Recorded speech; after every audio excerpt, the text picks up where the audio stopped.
there was a few guys, and then Rousimar Palhares came around. And Palhares started ripping people's legs apart. He was the first guy that I could remember ever in the UFC where people were absolutely terrified to fight him because they thought they were going to get crippled. Rousimar Palhares was so good at leg locks, and he was my height, but 4 feet wider. Yes. He was built like a tree. They called him Tree Trunk. That was his nickname was Toquinho. I guess that means tree trunk. This motherfucker would grab your leg and so quick with heel hooks and then not let go when you tapped. That was the problem. He was also the first guy that I know of that won a fight and got released from the UFC. Yeah. That he was doing that with a lot of dudes. He was tearing apart their knees. He just would dive on these heels. Look at the fucking muscle on that guy. And he was at 185. And I mean, maybe he was 5'8", maybe. Those are the Deca days, though. Oh my God, this is pre-USADA. Yeah. Oh my God. He is so swole. That picture of him right there at the top, Jamie, the big one. Look at the size of that guy, and the fact that he was just a terrifying grappler. Just terrifying. Look at that right bicep. That's Franco Columbu. Fucking huge. But see if you can find a video of Palhares tapping people. Because like there's probably like a highlights. See if there's like a highlights. Yeah, his 10 submissions. He was so terrifying because everybody was scared of the legs. Because he would get your legs. Like, look, and he was so goddamn strong. Like, look at this fight. He's tapping. He won't let go. He's still hanging on. And there was a few guys like that. And he also did that when he left the UFC. He did it to Jake Shields. And I guess it's not the – it's the PFL now. I don't know. I don't remember what they called it back then.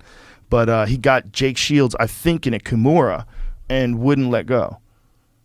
That's Mike Price, right? Mike Pierce. Mike Pierce. Yeah. There's a few of those. This is a nasty one. He mangled a lot of dudes' legs, man.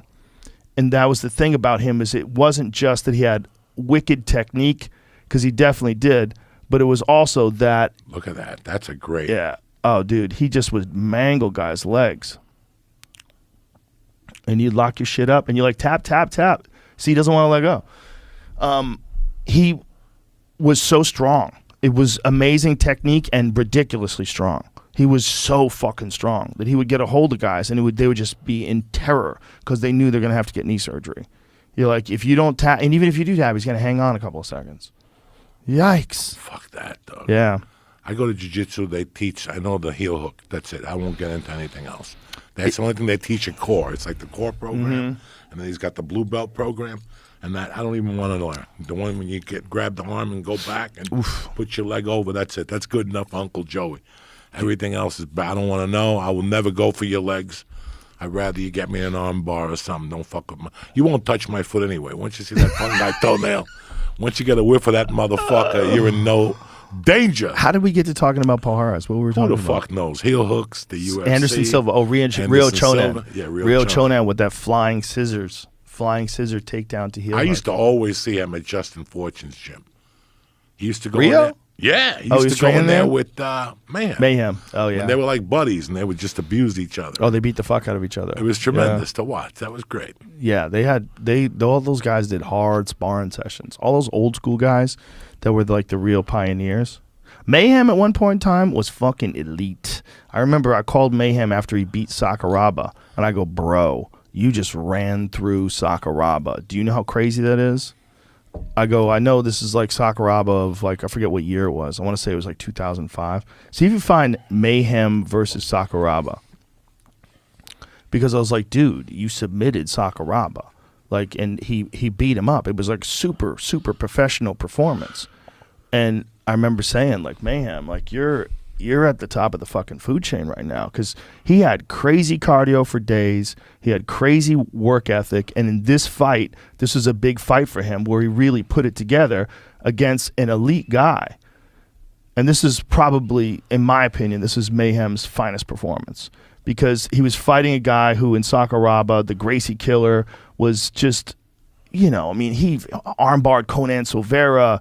He broke Henzo's arm. I mean, Sakuraba was a bad motherfucker. And Jason picked him apart standing and then got him down and submitted him. And it was a big fight for Jason because it was in Japan, gigantic stadium. And when he submitted him, like, hear this, like picking him apart from the standing, big ground and pound. I mean, this is like elite level stuff. And see, Sakuraba goes for the leg here, but Mayhem was a high level grappler. Like getting a hold of his leg was no fucking picnic. Like, good luck, dude. And now you gave up your back. So he got his back here and he starts beating him up. I mean, like, when you know the level of grappling that Sakuraba had, and again, this probably was Sakuraba like a little past his prime, but if you know the level of grappling that Sakuraba had, to watch Mayhem like do this and pose and do the fucking the hook 'em horns in the middle of the fight and just beat the shit out of Sakuraba and then eventually submit him. So he softens him up with punches until Sakuraba gets into a position where he can submit him. I mean, he is pounding Sakuraba out, and then he gets to the arm triangle. Here's the arm triangle. And Mayhem's arm triangle, I've been trapped in this before. It's death. Fucking death. It's so good, dude. And it's just perfectly placed. To see Sakuraba tap like that, I remember calling him up and I said, dude, I go, that's some elite shit. You hit some samurai mode. Like you hit your stride. Because it wasn't just who he beat, it was how he did it. It was a big deal. You know, those older guys past their prime, whatever, when they come from a wrestling or like a jiu-jitsu base, they're stronger than fuck. That don't go away. There's a guy at my gym, basic training, he's 58. He was a college wrestler. The other day he was just talking to one of the Russian guys that was also a wrestler, and he just was showing the guy something. He goes, Joey, come here, let me show you something. Bro, he just grabbed behind my neck. I thought I was going to die. The grip strength he had. And he's a tiny guy. He's 58.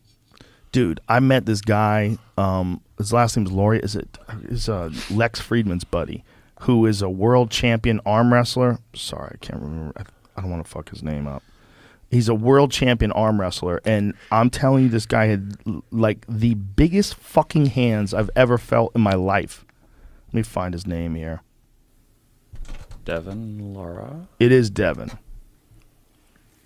How do you say it? It's Devin Laureate, right? Laura. Larratt. Yes. I knew his brother, too. I knew his brother back in the day. His brother used to run this body modification extreme website where dudes get like bolts put in their head and shit and slit their tongue down the middle. And, you know, dudes who did that, his brother run that website. And, dude, I'm telling you, he has the biggest hands I've ever experienced in my life. Like, they don't even make any sense. Like, maybe Shaq has bigger hands, like longer, but this dude's hands were like catcher's mitts. They were so big. Like, you're shaking his hand, you're like,